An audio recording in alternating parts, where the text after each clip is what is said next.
श्रवण करने के बाद, उन्हें आचरण करने के बाद किस प्रकार अपने जो भवचक्र है, भवचक्र से मुक्तता उन्होंने प्राप्त की। तो इस बारे में हमने बहुत सारे जो पूजनीय अरहंत थेरी हैं, उनके बारे में हमने श्रवण किया है, हमने उनके बारे में जाना है। आज जिन अरहंत थेरी के बारे में हम जानेंगे, वे है शिशु चाला। जैसा कि आप जानते हैं, जो धम्म सेनापति, इस बुद्ध शासन के जो धम्म सेनापति अरहंत बनते, सारिपुत्र बनते जी, उनकी जो 3 बहनें थी, चाला, उपचाला और शिशुपचाला, इन तीनों बहनों ने भी अरहंतावस्था प्राप्त की थी जब वो भिक्षुणी बनी थी, और भगवान बुद्ध के सद्धम्म को उन्होंने बहुत अच्छे से उन्होंने उनका उपदेश ग्रहण किया। उपदेश ग्रहण करने के बाद में उन्होंने उस पर जैसे भगवान ने कहा उसी प्रकार से अपने चित्त को परिशुद्ध करने का प्रयास किया, और अंततः वो अपने सभी दुख चक्र से मुक्त हुई। तो 2 जो अरहंत थेरियाँ हैं, जो 2 बहनें थे, हमने उनके बारे में पिछले सत्र में हमने उनके बारे में सुना। और आज हम जो सबसे छोटी बहन थी, शिशुपचाला, उनके बारे में जानते हैं। तो पहले भी जैसे आप जानते हैं कि उनका जो गृहस्थी जीवन था, प्रवजित जीवन से पहले, वो कैसा था, क्योंकि दोनों ही अरहंत थेरियों की जब हमने उनके जीवन के बारे में श्रवण किया, तो हमने उनके बारे में जाना। तो यहाँ पे सेम वैसे ही है। एक उच्च कुल में, एक प्रतिष्ठित परिवार में उनका जन्म हुआ था, लेकिन फिर भी वो सत्य को जानने की एक मन में इच्छा थी। और जब उनके जो भाई हैं, वो प्रवचित हुए, इस बुद्ध शासन में प्रवचित हुए और उन्होंने अरहंत अवस्था प्राप्त की, तो वे जानते थे कि मेरे जो भाई हैं, वे कभी भी ऐसी प्रवज्ञा ग्रहण नहीं करेंगे, ऐसे मत को नहीं स्वीकारेंगे जो सत्य की ओर नहीं लेके जा सकता। तो जब उन्हें पता चला कि जो उनके जो भाई हैं, उन्होंने प्रवज्ञा ली और अनंत अवस्था प्राप्त की, उन्हें उन्हें वो ज्ञान मिला जिस ज्ञान को पाकर कोई व्यक्ति इस दुख चक्र, इस भव चक्र से ही मुक्त हो जाता है। तो अपने माता को अनुमति मांगी प्रवज्ञा की, और माता के द्वारा बेमन से, माता नहीं चाहती थी कि वह प्रवज्जित हो जाए, क्योंकि एक उच्च कुल है और बहुत प्रतिष्ठित परिवार है, बहुत सारी धन संपत्ति भी है। तो बहुत सारी जो माता पिताएं हैं, वो रोकते हैं कि चाहे तो आप दूसरा कुछ कर लीजिए, है ना। आज के काल में भी ऐसा होता है कि अगर कोई प्रवज्जित होना चाहता है, तो बहुत सारा उसे प्रलोभन दिया जाता है, कभी कभी माता पिता के द्वारा, जो नहीं समझते कि प्रवज्ञा कितनी महत्वपूर्ण है। तो कहते हैं कि कोई डॉक्टर बन जाए या इंजीनियर बन जाए, या फिर और कुछ जो हम कहते हैं कि व्यवसाय है उसे कर ले, नहीं कोई तो अगर महिला है तो शादी ही कर ले। लेकिन इस प्रकार से प्रवज्जित जीवन बहुत कठिन होता है, इसलिए प्रवज्जित जीवन देने के लिए या फिर उसको स्वीकार करने की अनुमति देने के लिए भी माता पिता ये ज्यादा से ज्यादा सहमति नहीं देते हैं। लेकिन बुद्ध शासन में प्रवज्ञा का एक नियम है कि कोई भी व्यक्ति, कोई भी स्त्री है, कोई भी पुरुष है, अगर वो प्रवज्जित होना चाहता है, तो उनके अगर माता पिता जीवित है तो उनकी परमिशन, उनकी अनुमति लेना बहुत जरूरी है। और अगर शादीशुदा है तो उनके जो जीवन साथी है, उनकी भी उनकी परमिशन लेना बहुत जरूरी है। तो इस प्रकार से यह जो माता थी रूपसारी, वो भी नहीं चाहती थी कि मेरी जो पुत्रियां है मेरे पुत्र की तरह ही प्रवचित हो जाए। तो बेमन से, न चाहते हुए भी अपनी पुत्रियों को अनुमति देती है कि ठीक है, अगर आप नहीं मान रहे हैं तो आप प्रवचन ग्रहण कर सकते हैं। तो जब ये तीनों बहनें बुद्ध शासन में प्रवचित हो जाते हैं, तो पहले का काल ऐसा था कि जो भिक्षुनियां थी, क्योंकि अभी ये नियम नहीं बनाया था, ये विनय नहीं बनाया था कि भिक्षुनियां जो है वो जो जो जंगल है, वन क्षेत्र है, उस वन क्षेत्र में वो रहे, क्योंकि वहाँ उस प्रकार की परिस्थिति निर्माण नहीं हुई थी। तो भगवान ने और जो भिक्षुनियाँ हैं उन्हें भी उस प्रकार से वन में जो तब का एक अंधावन नाम का एक वन था, तो वहाँ पे बहुत सारी जो भिक्षुनियाँ हैं वो पेड़ के नीचे भी ध्यान साधना करती थी और अपनी निर्वाण के लिए प्रयास करती थी, निपान के लिए प्रयास करती थी। तो इसी प्रकार से ये जो तीनों बहनें भी थी वो वन में जाकर अपने निपान के लिए प्रयास करती थी।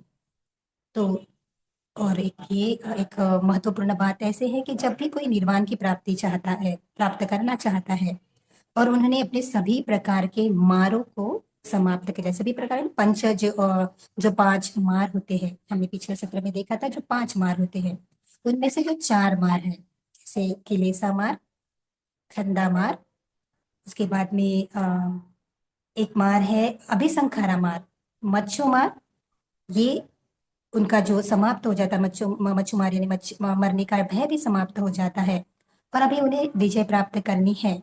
तो एक लास्ट का जो मार है वो देव बशवर्ती जो मार होता है, देवपुत्र मार भी जिसे कहते हैं, तो वो भी चेक करने आता है, प्रलोभन देने आते हैं कि अभी तो कुछ शेष नहीं है, अभी तो पूरी तरह से समाप्त हुआ है ना राग द्वेष मोह, तो प्रलोभन देने आते हैं। जो व्यक्ति जिस प्रकार से हो उस प्रकार से उसको प्रलोभन दिया जाता है। तो ये अरहत थेरी है, उनके जीवन में भी ऐसा हुआ। तो मार के साथ उन्होंने क्या संवाद किया है वही अपने इस गाथा में वो कहती है। तो बताती है मार ने उन्हें किस प्रकार का प्रलोभन देना चाहा और अपने सभी प्रकार की जो 5 मार है उन मारों को बार मारों पर उन्होंने किस प्रकार से विजय प्राप्त की और किस प्रकार से ये बुद्ध शासन पूर्ण किया। सभी अरहंत थेरिया है, उनका जीवन हमारे लिए सभी के लिए अरहंत थेरिया जो है पूजनीय है। उनका जीवन हमारे लिए बहुत ही महत्वपूर्ण है। हमें बोध प्राप्त करने के लिए, हमें भी बहुत सारी बातों को समझने के लिए, तो इनका जो जीवन है वो भी हमें बहुत सारी बातें सिखाता है कि किस प्रकार से हमें जीवन जीना चाहिए, कौन सी समस्या आती है जो निब्बान से हमें रोकती है, क्योंकि ये 5 मार है, पंचमारा जिसे कहा जाता है, वो भी निब्बान से हमें रोकता है। तो हमें जानना चाहिए कि किस प्रकार से यह जो अरहंत थेरी है, उस अरहंत थेरी ने भी मार पे विजय प्राप्त की। तो जानते हैं अरहंत थेरी शिशुपाचाला जी के बारे में। तो जैसे बहुत उनकी जीवनी के बारे में तो हमने सुना ही है। तो एक बार वो जब मार के साथ संवाद करती है तो कहती है, क्या कहती है, मैं सदाचार संपन्न संयेतीन्द्रिय भिक्षुनी हूँ, ओजयुक्त जीवन सचारिणी, सुधा के समान मैंने परम शांत पद निर्वाण का साक्षात्कार किया है। तो क्या कहती है, मैं सदाचार संपन्न हूँ, बहुत जरूरी है शील संपन्न होना, विनयशाली होना। अगर जो कोई व्यक्ति, चाहे वो उपासक है, उपासिका है, भिक्षु है या भिक्षुनिया है, अगर वो विनय का पालन नहीं करती है तो उनसे निर्वाण जो होता है वो बहुत ही दूर होता है। क्यों? क्योंकि यह जो मार्ग है भगवान बुद्ध का मार्ग, वो शील, समाधि और पय्या का है। तो सबसे पहले आता है शील, विनय। अगर कोई उपासक है, पंचशीलों का पालन ही नहीं करता है, अष्टशीलों का पालन नहीं करता है, अपने शीलों को परिशुद्ध नहीं करता है और चाहता है मैं निर्वाण को प्राप्त हो जाऊं, मुझे निब्बान मिल जाए, तो ये कदापि संभव नहीं है। किसी व्यक्ति का अगर वो शील संपन्न है और अगर उसका चित्त कुशल नहीं हुआ है, महाकुशल नहीं हुआ है, ध्यान अवस्था प्राप्त नहीं हुई है, तो उसका जो चित्त है वो इस प्रकार से समाधिग्रस्त भी नहीं होगा। इसीलिए अपने चित्त की परिशुद्धि भी बहुत जरूरी है। अपने चित्त में जो लोभ आते हैं, द्वेष आते हैं और मोह आते हैं, मोह तो आखिरी में कटता है, लेकिन लोभा जो द्वेषा है और मोह भी है, काफी हद तक वो कम करने की बहुत जरूरत है। तो अगर कोई व्यक्ति अपने चित्त को इस प्रकार से लोभा, द्वेषा और मोह से दूर नहीं रखेगा तो वो व्यक्ति भी निर्वाण को प्राप्त नहीं कर सकता। और प्रज्ञा, प्रज्ञा इसका मतलब विशेष रूप से हम अपनी इस काया को, इस चित्त को जब देखते हैं तो जानते हैं कि इसकी इसका जो भव बनाने का जो है वो तृष्णा है। और ये तृष्णा कैसे निर्माण होती है? ये तृष्णाएं हमारे ही अकुशल इससे होती है, जो हमारे अंदर अकुशल तत्व भरे हैं, लोभ द्वेष और मोह। ये जब तक जड़ से नहीं निकलते हैं, जब तक क्लेश पूरी तरह से समाप्त नहीं हो जाते हैं, तब तक निर्वाण प्राप्त नहीं हो सकता। 10 संयोजन है निर्वाण के इसमें। ये संयोजन भी जब तक नष्ट नहीं हो जाते हैं, तब तक किसी को भी निर्वाण प्राप्त नहीं हो सकता। तो प्रज्ञा विकसित करते हैं। तो यह जो मार्ग है वो शील, समाधि और प्रज्ञा का है। तो अगर कोई व्यक्ति शील संपन्न ही नहीं होता, तो बाकी की कड़ियों में भी, बाकी के स्टेप में भी वो आगे नहीं बढ़ सकता। तो अरहंत जो भिक्खुनी है वो कहती है कि मैं सदाचार संपन्न हूँ। मैं क्या हूँ? मैंने जो भी विनय जो भगवान ने बताया है, उस विनय को बहुत अच्छे से मैंने पालन कर लिया है, सदाचार संपन्न हूँ। संयंत्रिंद्रिय भिक्षुनी हो, मेरी जो इंद्रियां है वो संयत है, यानी मुझे अपनी जो इंद्रियां है उस पे मुझे बहुत अच्छे से मैं उस पे उसके प्रति संयमित हूँ। तो इस प्रकार कहती है कि मैंने परम शांत पद निर्वाण प्राप्त कर लिया है। तो जो मार है, मार के साथ जो कन्वर्सेशन हो रहा है, तो कहती है कि मैंने वो अवस्था प्राप्त कर ली है जिसके लिए भगवान बुद्ध का यह मार्ग है, जिसे मानवीय जीवन की सर्वश्रेष्ठता भी कहा जाता है। तो उस अवस्था को मैंने प्राप्त कर लिया है। फिर मार कहता है, क्योंकि मार तो जानना चाहता है, चेक करना चाहता है कि अगर नहीं हुए हैं तो चलो मैं इनको वापस ले आओ, फिर से कुछ तो भी प्रलोभन दिखाओ। तो क्या कहते हैं त्रावंतीस लोक के देवगण, यम लोक के देवगण, यामालोक के देवगण, तुषिता लोक के देवगण एवं निम्मानरति देवगण, इन सब देव योनियों के विषय की तू चिंता कर। पहले तो आप वहां हो आई है, आप उन्हीं भोगों में अपने चित्त को लगाओ। तो देखिए प्रलोभन क्या देते हैं, क्योंकि जानते हैं मार कि यह जो शिशुपचाला थेरी है, जो शिशुपचाला भिक्खुनी है, वो बहुत सारे भव में इस प्रकार से देवलोक में उसका जन्म हुआ था। तावंतिसा में, यामा देवलोक में, तुषिता देवलोक में, निम्मानरति, परनिमित्त वसवती, ऐसे देवलोक में उनका जन्म हुआ था। तो प्रलोभन देता है कि आप ये सब छोड़ दीजिए, आप निर्वाण के बारे में मत सोचिए, आप इन लोकों में जाइए और इन लोकों में जाकर आप वहां का सुख का उपभोग कीजिए। देखिए, बहुत सारे लोग जो पुण्य भी करते हैं, क्या चाहते हैं अपने जीवन में? बहुत सारे लोग तो कहते हैं कि निब्बान है, लेकिन बीच में अंदर रहता है ना कुछ तो भी, कि नहीं मैं देवता लोक में जाऊं, वहां का जो सुख है उसको उपभोग करूं। या फिर जो भी हम कहते हैं कि उसकी उसकी सोचते हैं जब दिव्य लोक के बारे में। बहुत सारे लोग तो उन लोगों पे विश्वास भी नहीं करते, 31 भूमि पे विश्वास भी नहीं करते हैं। सोचते हैं अरे नहीं, ये तो भगवान के द्वारा बताया नहीं है, ये तो दूसरे लोगों के द्वारा बताया गया है। तो इस प्रकार शंका निर्माण करते हैं। और जो लोग विश्वास भी करते हैं, तो वो चाहते कि मैं उन दिव्य लोक में जाऊं, वहां का जो जीवन है उस प्रकार से देखूं। तो बहुत ही सुंदर उत्तर यह जो अरहंत थेरी है वो देती है। क्या कहती है? मार के ये वचन सुनकर भिक्खुनी ने कहा, मार ठहर, सुन, यह कामलोक की जो कथा तू कहता है, वह तो इस लोक के समान ही तृष्णा, विद्वेष और अविद्या की अग्नि में प्रज्वलित हो रहा है। यहाँ ज्ञानी का चित्त नहीं रम सकता। फिर मार को फटकारती हुई शिशुपचाला अरंत थेरी अपने अनासक्ति का वर्णन करती है। तावंतिस लोक के देवगण, यामा लोक के देवगण, तुषित लोक के देवगण एवं निम्मानरति देवगण, ये सब उस आत्मवाद उपादान के दमन करने में असमर्थ है, जो जन्म मृत्यु के चक्र के गति प्रदान करता है। तो क्या कहती है कि ये तो केवल जन्म मृत्यु को ही लक्ष्य बनाकर युग युग पर्यंत जन्म और मृत्यु से जन्म को प्राप्त करते रहते हैं। तो क्या कहती है? वो जानती है कि क्योंकि अभी पुब्बे निवासानुसति भी ज्ञान हुआ है, तो जानती है कि मैं बहुत बार उस लोक में उत्पन्न हुई हूँ। तो कहती है कि मैं, तू मुझे उस उनका प्रलोभन दे रहा है जहाँ पे मैं पहले भी अनेक बार जा चुकी हूँ, उसका जो सुख है मैं उस सुख को उपभोग चुकी हूँ। और मैं जानती हूँ कि वो सुख भी क्या है, अनित्य है। वहां पे रहने वाले भी अभी तक अपने लोभा, द्वेषा और मोह से मुक्त नहीं हुए हैं। बहुत इंपॉर्टेंट है।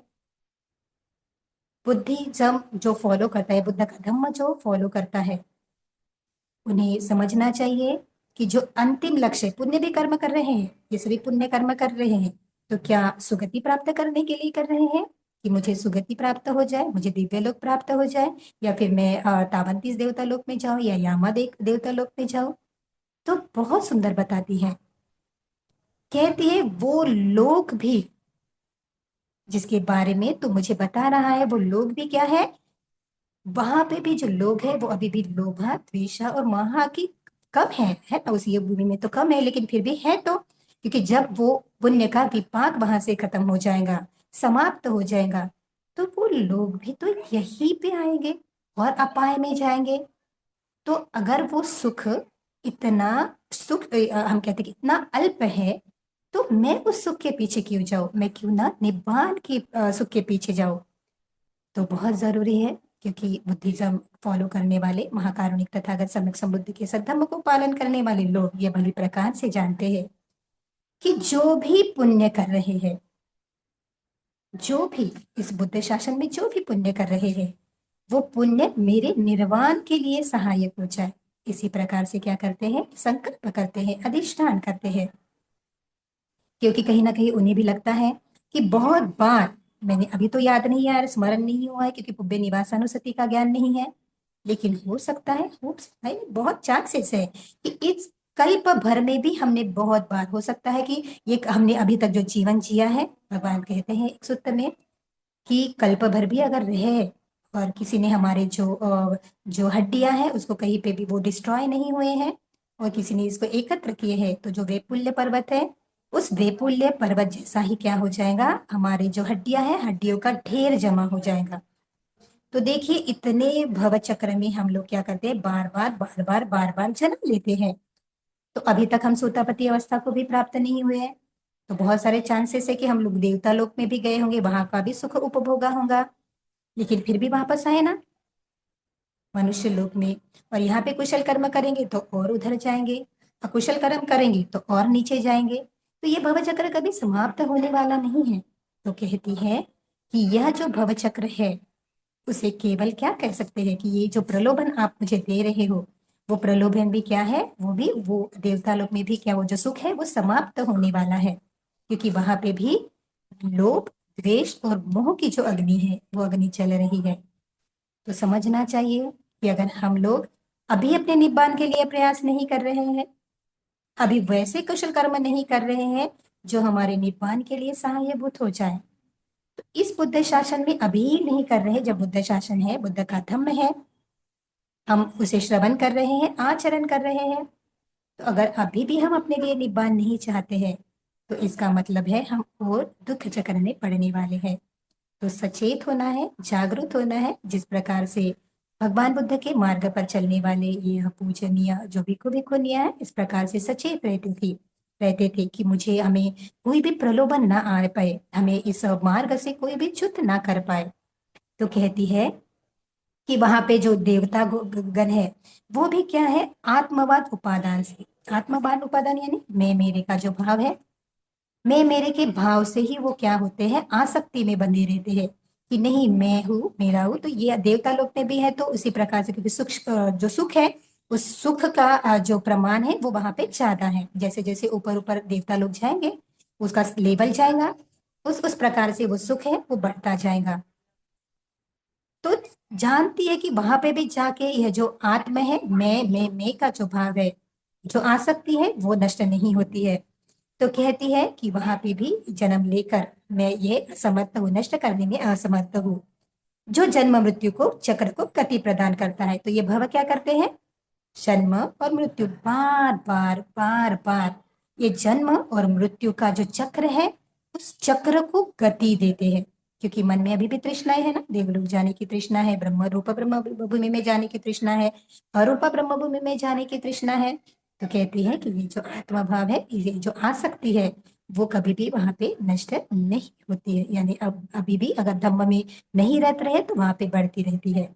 तो कहते हैं ये तो केवल जन्म मृत्यु को ही लक्ष्य बनाकर युग युग पर्यंत जन्म से मृत्यु और मृत्यु से जन्म की प्राप्त करते रहते हैं। ये लोग यहाँ पे क्या करते हैं, क्योंकि वो जानते हैं मार को उत्तर दे रही है, तो कहती है कि यह जो जन्म मृत्यु का चक्र है, अगर हम चाहते हैं, हमारी निब्बान की आशा नहीं है, हमारा निब्बान का संकल्प नहीं है, तो बार बार बार बार यह मुझे भाव क्या करेगा, जन्म मृत्यु के इसमें यह युग युग तक केवल जन्म मृत्यु मृत्यु जन्म।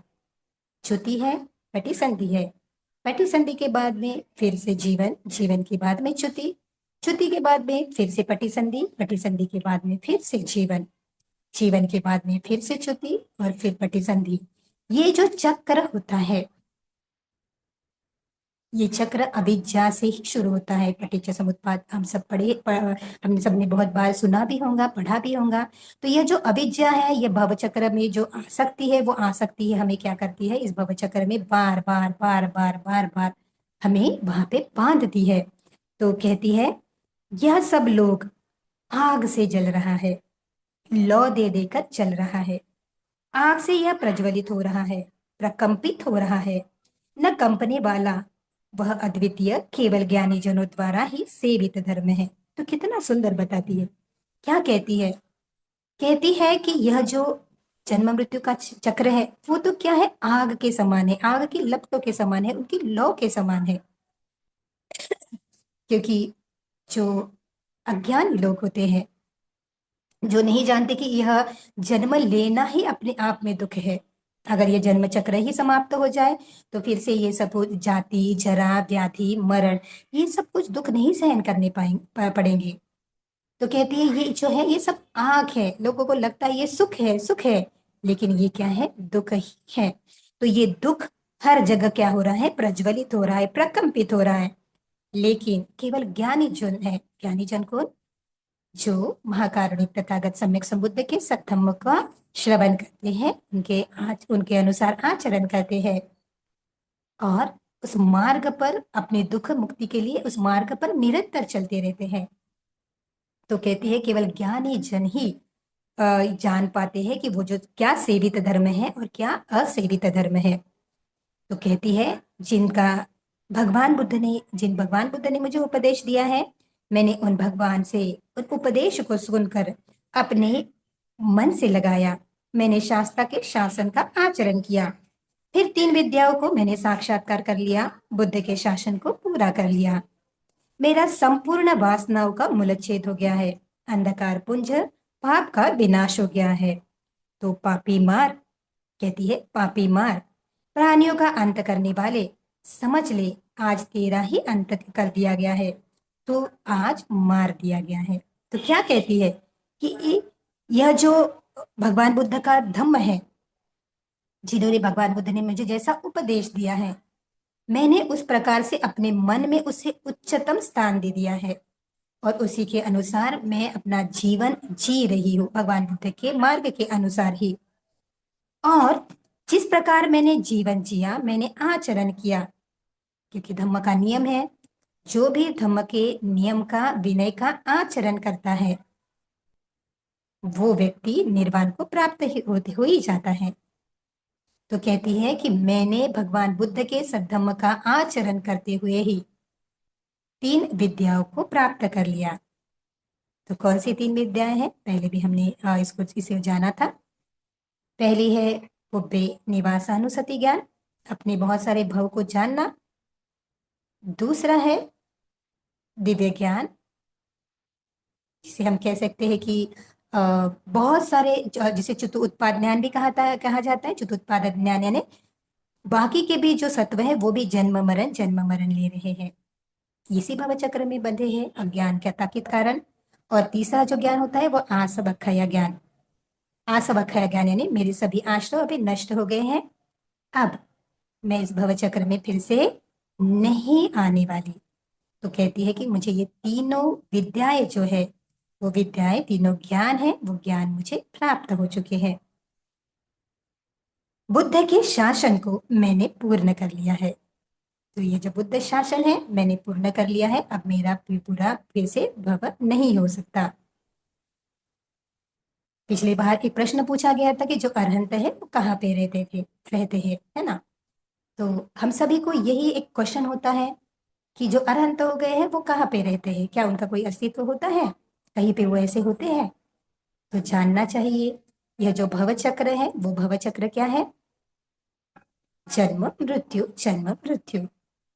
लेकिन जिन्होंने अपने सभी बंधन ही काट लिए हैं, जन्म के सभी बंधन काट लिए हैं, जो अरहंत है, पच्चीक बुद्ध है और सम्यक संबुद्ध है, वो कभी भी इन 31 भूमियों में जन्म नहीं लेते। जैसे कि भगवान बुद्ध, इन्होंने जब बोधि ज्ञान प्राप्त कर लिया था, तब तीसरे सप्ताह में ऐसे हुआ था कि बहुत सारे देवता लोगों को ऐसे क्वेश्चन निर्माण हुआ था, एक शंका थी कि क्या सचमुच भगवान ने बोधि ज्ञान प्राप्त कर लिया है, क्योंकि बाहर से तो अभी कोई भी ऐसे चेंजेस दिखते नहीं है काया के स्वरूप में। तो प्रश्न निर्माण होता है। तब भगवान उनके मन को जानते हुए, जो हवा है हवा में 19 कदम चलते हैं। अभी भी हम जब महाबोधि महाविहार में जाते हैं तो जो चक्कमन स्थल है, जहाँ पे वो जो कमल बने हुए हैं, तो भगवान ने हवा में उस प्रकार से 19 कदम चले थे। तो 19 कदम यानी जो चित्त है कि वो पहला जो अगर में चित्त अगर पहला कदम रखते हैं तो अपाय में अभी उनकी प्रतिसंधि नहीं हो सकती। दूसरा मनुष्य और चातुर महाराजिक देवता में, उसके बाद में देवलोक में, उसके बाद में रूप ब्रह्मलोक और अरूप ब्रह्मलोक। इन 31 भूमियों में कहीं पे भी अभी जन्म नहीं ले सकते। अभी वो सभी बंधन उन्होंने काट दिए हैं। तो जो अरहंत होते हैं, जो जीवित मान में अरहंत है, जो अरहंत है क्योंकि अभी काया फिर भी है, तो वो अरहंत हो गए क्योंकि अभी अभी फिर से भवन नहीं होगा, लेकिन फिर भी काया तो शेष है, तो काया से कर्म तो करते हैं, लेकिन उस प्रकार से कर्म नहीं करते जिस प्रकार से हम सभी पृथक जन कार्य करते हैं, यानी हमारे भव बढ़ाने का कार्य। तो उनके कार्य तो होते हैं लेकिन वो जो कार्य करते हैं वो भव बढ़ाने के लिए नहीं। और जो अंतिम चित्त उनका होता है, उस चित्त को जो अरहंत होते हैं, जो पच्चीक बुद्ध होते हैं, इनके जो चित्त होते हैं उन्हें कहा जाता है परिनिर्वाण। परिनिर्वाण कहा जाता है। और जो सम्यक संबुद्ध जी, जब उनका अंतिम काया त्यागने का समय होता है, तो भी कोई नया 31 भूमि वाला चित्त निर्माण नहीं होता है। उस चित्त को तो नहीं कर सकते, लेकिन उस अवस्था को हम कहते हैं महापरिनिर्वाण। एक बार किसी जो सत्व है उनका जो परिनिर्वाण हो गया है, महापरिनिर्वाण हो गया है, इस 31 भूमि में वो कहीं पे भी नहीं रहते हैं। केवल उनकी जो शारीरिक धातु है, वो शारीरिक धातु अभी भी है, लेकिन हम ऐसे नहीं कह सकते कि वो शारीरिक धातु के स्वरूप में वो जीवित रहते हैं। वो शारीरिक धातु हमारे लिए बहुत ही वंदनीय है, पूजनीय है, क्योंकि वो उन सत्वों के हैं जिन्होंने अपनी असंख्य पारमिताओं को, अपने असंख्य कल्पों तक अपनी पारमिताओं को पूर्ण कर लिया है, और हम सभी के लिए बहुत ही पूजनीय है, वंदनीय है। तो हमारे लिए बहुत हम कहते हैं कि एक हमें भी हमारा जीवन उस प्रकार से जीना चाहिए कि हम भी अपने द्वेषों से लोभ द्वेष और मोह से मुक्त हो जाए, अपने सभी जो बंधन है उसको काट दे। इस प्रकार से वो क्या करते हैं, हमारे लिए एक बहुत ही एक हम कहते हैं कि हमारे लिए प्रेरणा स्थान होते हैं। तो हमें जब भी हमें उनके पूजन करते हैं, जब भी हम वंदन करते हैं, तो बहुत श्रद्धामय तरीके से हमें वंदन करना चाहिए, पूजन करना चाहिए, और चित्त में ऐसे ही ग्रहण करना चाहिए कि जो भगवान बुद्ध की जी की जो पूजनीय वंदनीय धातु को हम वंदन करते, तो एक ही ये रहना चाहिए, क्योंकि भगवान हमसे यही चाहते थे कि हम भी अपने लोभ, द्वेष और मोह को, अपने सभी अकुशलतों को नष्ट करके निर्वाण को प्राप्त करें।